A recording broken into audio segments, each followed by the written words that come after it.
Welcome to the Michael Yardney Podcast, the go-to place for insights about property investment, wealth, success, and your journey to financial freedom. Now, in our quest to understand the patterns of prosperity, we often focus on the habits that lead to wealth.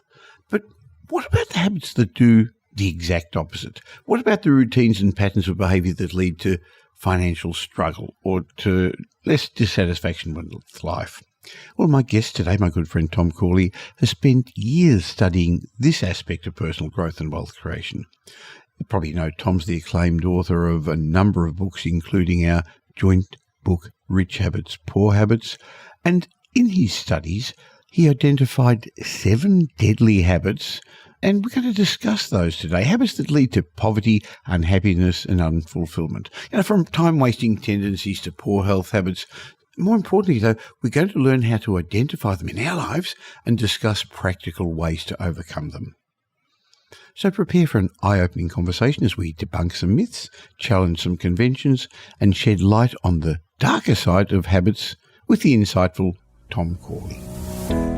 Welcome to the Michael Yardney Podcast, where twice each week you will learn a number of new ideas regarding success, property investment, and money in around 30 minutes. Our show is brought to you by Metropole, who specialise in helping you grow, protect, and pass on your wealth through strategic property and wealth advice. Now, here's your host, Michael Yardney, Australia's authority in wealth creation through property, who has been voted one of Australia's top 50 most influential thought leaders. My guest today is Tom Corley, an internationally renowned authority on wealth creation and the habits that fuel success. Tom's groundbreaking research has given us a unique understanding of the practices and the characteristics that are common amongst wealthy people. Now, in one of his intriguing studies, Tom identified what he called 7 deadly habits. I guess that's akin to those 7 deadly sins you've probably read about. And I remember there was a Dudley Moore movie about that, a funny movie many years ago about the deadly sins as well. Anyway, Tom discovered that these are common habits that can lead us down the path of poverty, of unhappiness, of unfulfillment, ultimately leading to the opposite of what most of us want, not a life of wealth, but a life of misery. So today I'd like to explore these habits and how to avoid them. Hi, Tom. Hey, Michael, how you doing, my friend? Good, thank you. Now, I know there's going to be some people who are very familiar with you because we've been doing these podcasts for years and also familiar with your writings and your daily blogs and our book, Rich Habits, Poor Habits. But maybe for those who are not as familiar with you, could you explain what led you to identify these 7 deadly habits and how they impact people?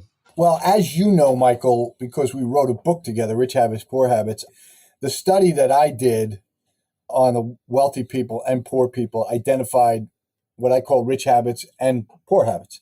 The rich habits are the ones that lift you up, and the poor habits are the ones that drag you down. And so I was having a conversation with someone in the media, and we were talking about the 7 deadly sins because they mentioned something to me. This sounds a lot like some of your poor habits sounds a lot like the 7 deadly sins, and it gave birth to that article. And I said, let me carve out the 7 worst poor habits, the ones that have the most impact and drag you down the most. You and I talk a lot about the rich habits, but not too many. You want to. It's important to be successful. It's important to know what to do, but it's also just as important to know what not to do. So that's what makes a lot of sense. I'm trying to teach people, both sides of the coin. It's important. Well, let's go through the 7 deadly sins. Not that that's what we're going to talk about, but if people are wondering, what are these guys on about? I'm not even sure where it came from. I do remember that fun movie, though. So they were lust, gluttony, greed, sloth, wrath, envy, and pride. Okay, so somebody came up with that list. But when you started studying the habits, and let's be fair, we've all got empowering beliefs, empowering rich habits, and we all have some disempowering beliefs that hold us back and some poor habits as well. So let's delve into the first poor habit that you've discussed, the deadly habit, and that's time wasting. Tell us a bit about that one, Tom. Yeah, this is one that most people are victims of. And the cause of this, Michael, is really not having a clear blueprint of your life, not having dreams that you want to pursue or not having goals behind those dreams. So without dreams and goals, you're sort of like a leaf on a fall day. You're just blowing in the wind. And what do we do when we're blowing in the wind? We find things to occupy our time that don't add any value to our lives. So I think the key to getting or minimizing your time wasting activities is to have a focus on your dreams and your goals. So it starts with, having those dreams and goals that you can lock into and that in many cases create passion and drive you and motivate you. And it's the things that get you up in the morning, like writing for me. I love writing and I like researching. I get up every morning and I do it. I didn't always get up at 5 o'clock in the morning, but I do now. And that's become a habit. Even if I don't have a lot of reading or a lot of research to do, I still, out of habit, get up at 5 in the morning. So I engage in these productive, what I call growth activities every morning. First thing, why? Because you know how the day gets away from you, Michael? Well, you do it first thing in the morning and you feel like, okay, I accomplished some important things in the morning and it sort of gives you momentum. So what we're talking about with the time-wasting habits are streaming TV, streaming videos, video games, texting, excessive Instagram. I think we're really talking about excess as opposed to in moderation. Would that be fair to say, Tom? Yeah, the excess is really dovetails into rich habit number 6, which you and I know very well, everything in moderation. And I think that that excess is what kills a lot of people. They drink too much. Maybe they do drugs too much. Maybe they eat too much. They waste too much time. You can do everything in moderation except, some bad drugs.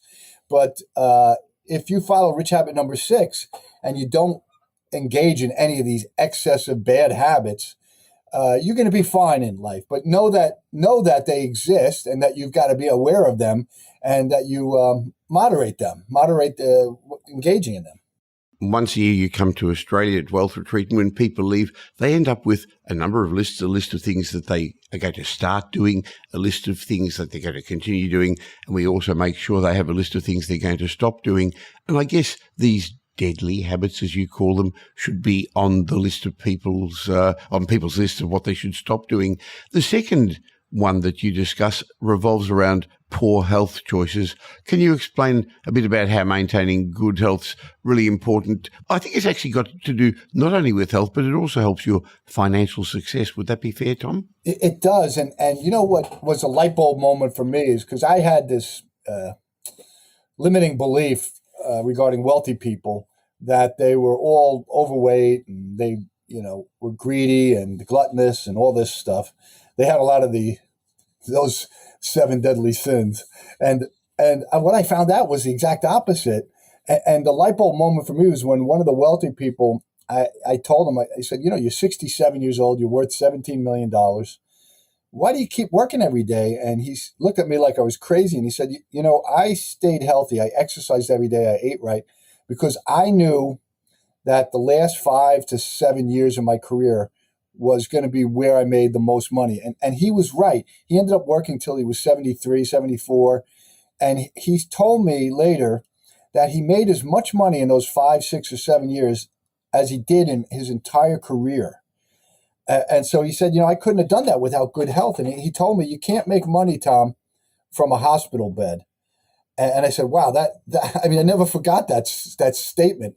It's true. When you have a chronic disease or you're struggling with something, you're not sharp. You kind of have brain fog. You have anxiety, you have worries, and you're not thinking clearly. So having good health you don't have to be an Olympian. You just have to have good health. And if you have good health and you're blessed with having good health, like look at Warren Buffett. He doesn't look like he's healthy, but he has good health because he's old. And I thought he drinks Coke and eats McDonald's all day. Yeah, he's one of these people that defies logic, right? Most people he doesn't smoke and he doesn't drink alcohol, right? Uh-huh. So he has some bad habits, but he doesn't do a lot of the things that everybody else does. And so I guess that balances it out, and it allows him, whatever his genetics are, allows him to live longer and healthier. I think the other lesson about Warren Buffett, Tom, is, of course, that power of compounding. And it's often been written about how he's made the vast majority of his wealth later in life. So yes, having good health, in other words, not having that deadly habit of poor health habits, will allow you to live longer, work better, but I guess enjoy your life as well, won't it? Yeah, I mean, if you have good health and you're wealthy, you can do things. You can engage in activities. You can travel. I know you guys travel, you and Pam, and you're enjoying that part of your life, and I am too. We do fun things. I was just telling you we're going on vacation, a whole family vacation. It's not cheap, but it's I can get to do it. I can do it, and that's what makes life worth living. That's why you work hard and try and pursue success. And if you achieve it, you get to do a lot of fun things. That's why you can't do it if you're unhealthy. It's impossible. Well, as we go through the 7 deadly habits that we should avoid, the third one is the bad habits, maintaining a negative mindset. Maybe you can explain a bit about how this affects your potential for success. Yeah, so there was an interesting study that I've highlighted often in my writing. And in this study, the author of the study found that when people have a negative mindset, they're wallowing in negativity, it shuts down part of the prefrontal cortex. And that's important because the prefrontal cortex is where we get a lot of our aha moments. They pop up and they solutions to problems. So a lot of the wealthy people in my study had a positive mental outlook. And so when they ran into an obstacle or a problem, they didn't say, oh, I'm doomed. They said, oh, okay, where's the solution? We've got to think of the solution to this. There's an opportunity in here that I'm missing. And so they look at it with a positive mindset, and they don't become defeated as a result of it. They actually get energized by the problems because they want to be, their positive outlook allows them to become problem solvers. And in big companies, you see this often. You have 2 factions in a big company. You have people that are problem finders, and they're important. And then you have people who are the problem solvers, and they're the most important people because, if you can't solve a problem, you could find your market share diminish significantly. So that they have both of these people in their organizations for a reason. Sure. Well, there's a lot of people who don't know how to solve problems. The businesses are looking for those who can help them. As we go through your 7 deadly habits, we've already touched on this a moment ago, but the excess habits, maybe you could discuss a bit about some of the strategies we could adopt, things like self-control that are crucial for long-term success. Yeah, well, one of the things that I found in my study was the wealthy people moderated how much TV they consumed to 1 hour a day. They were conscious of it. They said, I'm not going to watch more than an hour of TV a day. And they typically turned the TV on, maybe it was an hour and a half before they were going to bed. And then they might read a book for entertainment right after they turn off the TV. So they limited they moderated some of the things that aren't productive in life, some of their habits that aren't productive, like watching TV. Nowadays, it's streaming, it's TikTok, it's all these things. I'm going through this right now, Michael, to be honest with you, because I fell in love with TikTok. It has, what I love about it is there's content on there that you can't find anywhere else. And there's a lot of people that are in my space that I follow. And I love to, like Jack Canfield and people like that. And so you get some information that can help you. And so I'm always looking for that. And I have to shut my phone off. I have to actually move it away from me and say, I'm done. And now it's time to read. And I never really read for entertainment, but I'll read a book before I go to bed. And that's conscious. So I'm doing what the rich people do. I'm trying to. It's not easy, but, if you're aware of it, if you know that you have the ability to, fall down into a rabbit hole into these excess habits, that rich habit saves you. The rich habit number 6, everything in moderation. Fantastic. Okay, well, we're working our way through those 7 deadly habits that we should start to avoid. And another one that you discuss is the failure to meet expectations habit. Maybe you could explain a bit about what you mean by that and provide some tips to overcoming procrastination and maybe helping us get discipline. This is an important lesson because especially if you're in the sales industry, and to some extent, we're all selling something. selling Aren't we? ourselves, Yes. right? But Yeah. what you don't want to do is create expectations that have the risk of you not meeting them. You want to manage those expectations because your goal should always be to meet or exceed expectations.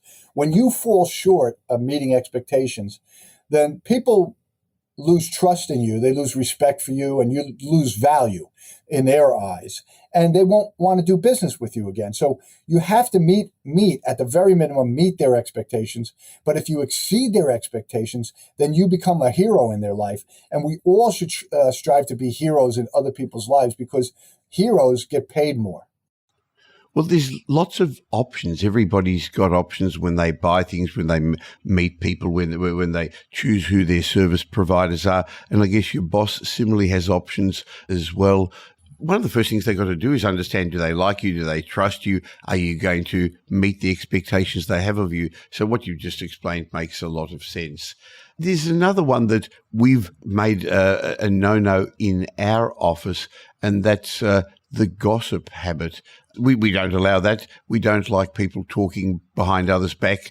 How does this habit negatively affect professional and personal relationships? Well, the thing about gossip, good or bad, is that it always gets sourced back to the person who was gossiping. It's somehow, some way, shape, or form, you always get flagged. So if you're going to engage in gossip, you want to engage in positive, upbeat gossip. You want to talk good about people behind their back. If you imagine you and I, Michael, we've devoted years to developing our relationship, and you hear through the grapevine that Tom Corley said this about Michael or that about Michael that was negative. What's your reaction going to be? You're going to be like, you know what? I thought I knew Tom Corley. I don't trust him anymore. I don't know if I want to, him to be part of my inner circle. And when that happens, you literally destroy a relationship overnight, one that you worked years in forging. And then what happens worse than that is that, Michael will go and tell other people, yeah, be careful of Tom Corley. He'll undermine you. He'll throw you under the bus. He'll say negative things about you. And so other people who are in your inner circle won't want to have anything to do with Tom Corley. So you really have to be. Well, even if the gossip isn't about you, if you're gossiping about somebody else behind their back, I'd be thinking, hey, what does he say behind my back when I'm not there? Yeah, because a gossip is a habit, good or bad.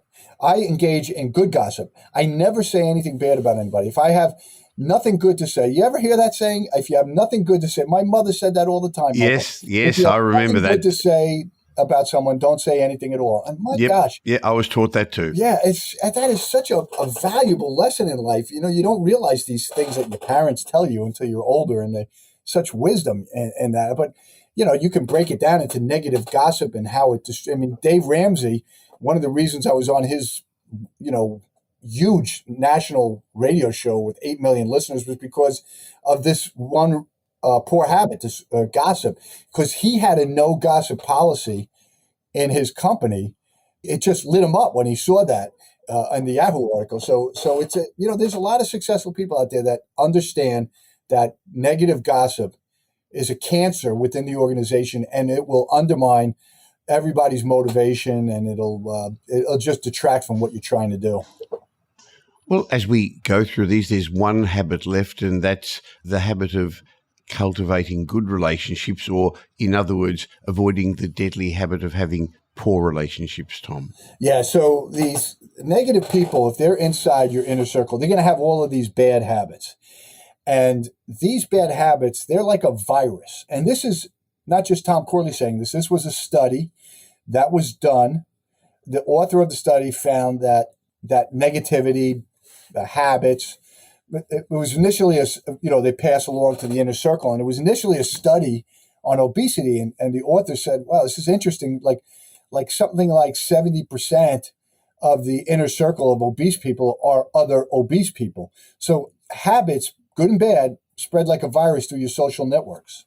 Now, Tom, we've just gone through a list of habits that, well, being a habit, you don't even realize you're doing them. So we should slowly get rid of them. Just making people aware of them is the first step. And then you've got to start replacing them with good habits, but maybe you could just explain a bit about how changing these habits can transform a person's life based on your studies, based on your experiences.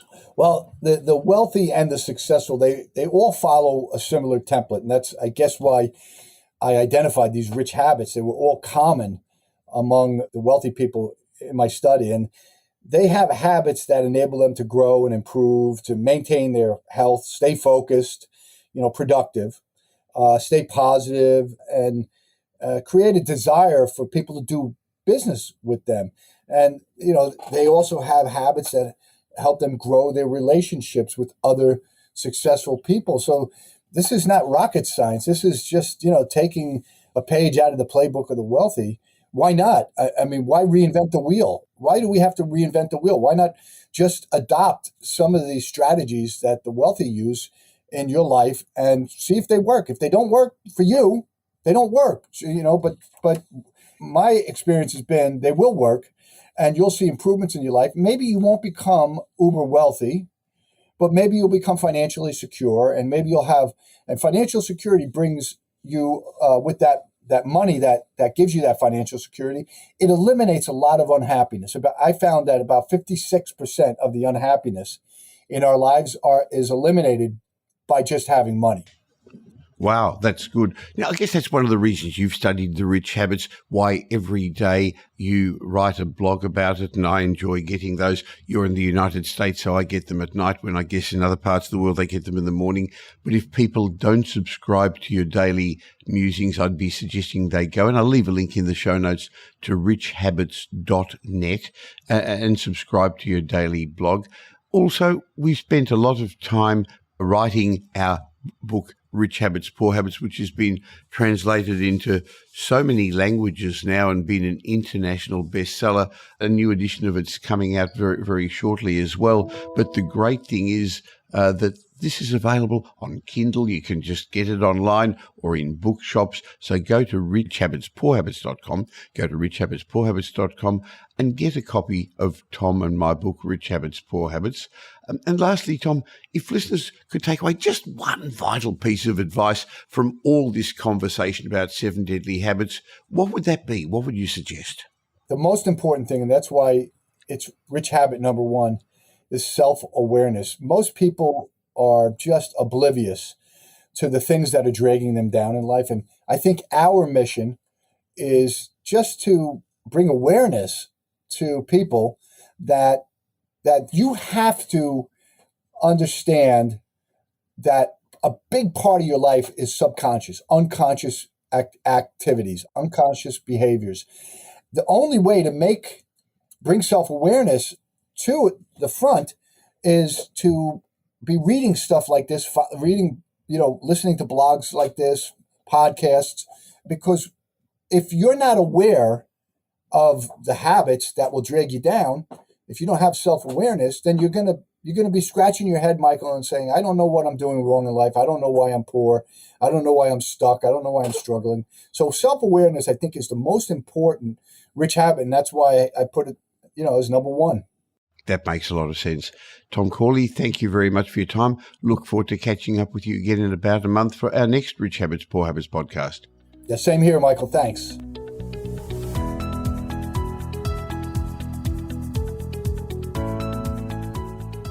I love my chats with Tom. I hope you got some benefit from them. And if you did get something from today's show and you're not currently a subscriber to this podcast, just stop for a sec, because in a moment I'm going to share my mindset message with you. But just stop for a sec and follow or subscribe this show. Just click the button on your podcast app so that twice a week you're going to get information from a range of guests and from me about wealth, happiness, more money, and success.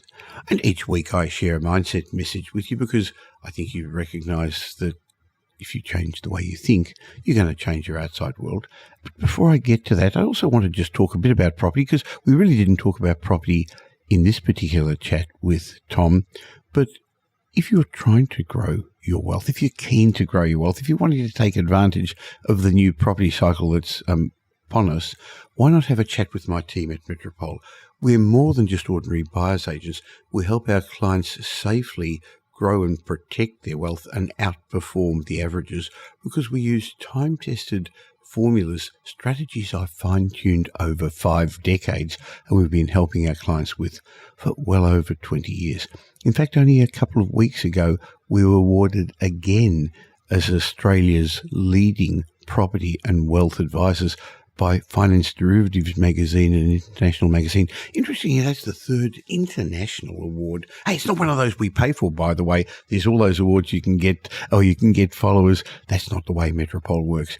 We've built a reputation of helping our clients outperform the averages, so we help them fix any problems they got with their portfolio, we help them prevent problems moving forward, and we also help them safely outgrow the market. We shift the odds in their favour. So we're big enough to shift the odds in their favour, but still small enough to give you the advice you need. And as I said, we're much more than buyer's agents. We start by putting together a strategic plan, and then we actually help you, if you want to use our buyer's agent services, or our wealth advisory, property management, renovations, development. We've got a range of services to help you. metropole.com.au. Now here's Michael's mindset message. Remember, a change in your thinking will lead to a change in your life.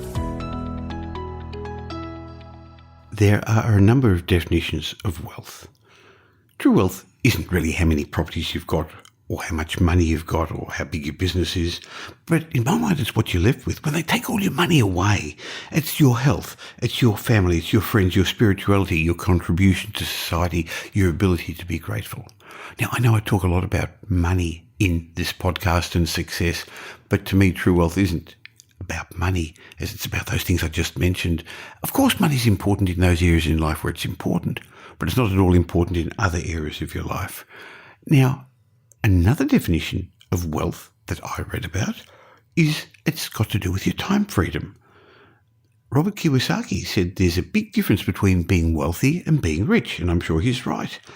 See, being rich doesn't mean you're wealthy. In fact, according to Robert Kiyosaki, the rich may have a lot of money, but they've generally got to keep working hard to earn it because they spend most of it. On the other hand, the wealthy, they've got money without having to work too hard for it, and their money covers all their expenses. Usually they've worked hard to get to the point where they've got a substantial business venture or property portfolio that covers their expenses. You've heard me say it before, unless you're making money while you're asleep, you'll never be wealthy. So the difference between the rich and the wealthy is the wealthy don't have to worry about money, while the rich do, because they generally spend most of what they earn because they have not quarantined enough of their cash aside to invest in income-producing assets. In fact, Kiyosaki believes that the definition of wealth is how long you can financially survive without working and still being able to maintain your living standard. So think about it. How long could you survive? Let's say your monthly expenses are, $7,000 and you've got $30,000 in savings. Your wealth is therefore, about 4.2 months or 128 days. So you can see how in one way wealth could be measured in time, not dollars. So I guess the question is, how do you become wealthy? Well, interestingly, in Australia and in most of Western countries where this podcast is listened to, and I know it's listened to all over the world, at the end of the day, a lot of people can become rich because they're smart or they've got professional jobs. But the problem is a lot of them don't have the financial literacy to make their money work hard for them. So every time they get a pay rise or get a promotion, instead of investing their windfall, instead of investing it in assets, they buy a new car or get a bigger house or renovate their house. And before you know it, their expenses have risen up to meet their new incomes. And that's going to continue to happen throughout their working lives. Interestingly, the wealthy do the opposite. They ensure they're always investing a portion of their income in some way, whether it's in real estate, in shares, in some income-producing assets that grow in value. They've also done the required research. They gathered a team of professionals around them to ensure that their investments are the very best ones for the financial goals that they've set for themselves, because one day they want to become wealthy, so they've put a strategy together to get there. They also don't want to spend the rest of their lives chasing their tails because their income disappears as fast as they've earned it. They'd rather be making their money work for them rather than the other way around. So the bottom line is, if you think about it, the rich are really poor because all they've got is money. On the other hand, the wealthy have a lot more than just money.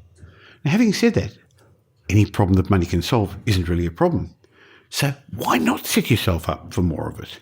However, only a small percentage of the population is ever going to be a self-funded retiree because there are very few of them with the financial intelligence to invest wisely during their working lives.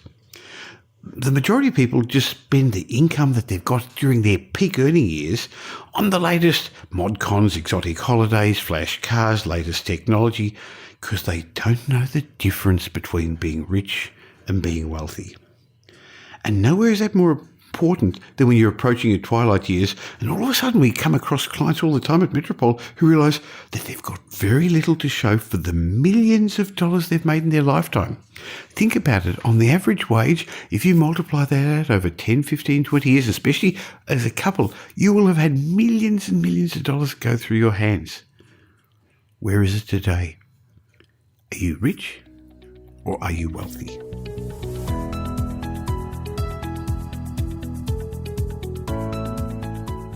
Well, thanks for spending the last little while with me, and I hope you got some benefit from this show. If you did, and you know somebody else who'd also benefit, please tell them about the Michael Yardney podcast. There's a share button on every podcast app. On Apple Podcasts, there's 3 little buttons down the bottom. Press it and share it, or just tell them about the Michael Yardney podcast. I hope you're going to be doing them a favour, and you'll definitely be doing me a favour and helping me in my quest to make as many people as possible financially literate.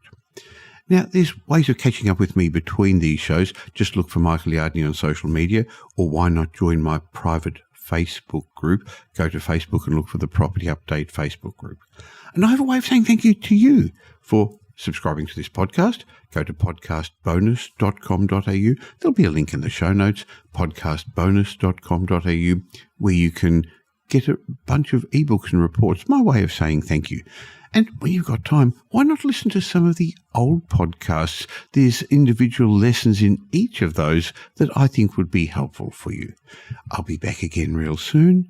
In the meantime, have a great week. Make it a great week.